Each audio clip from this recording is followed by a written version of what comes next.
S.M.A.R.T Online allows customers to connect a mailing system to seamlessly collect and report transactional data. To enable this feature, navigate to Settings and select Device Preferences. Within Device Preferences, click on the Mailing Systems tab.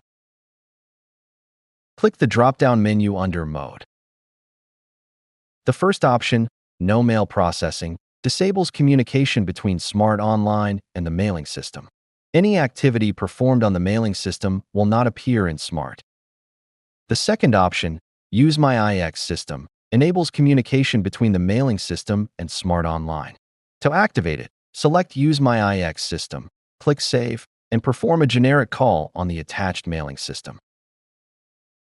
The generic call downloads the required feature to the mailing system, allowing it to retrieve account codes and upload transactional data to S.M.A.R.T Online. Once the generic call is complete, the mode will update to Use My IX System. The mailing system will automatically reboot and display any account codes configured in the accounting section of S.M.A.R.T Online. At this point, the mailing system operates in Use My IX System mode, sending mailing transactions to S.M.A.R.T Online for reporting purposes.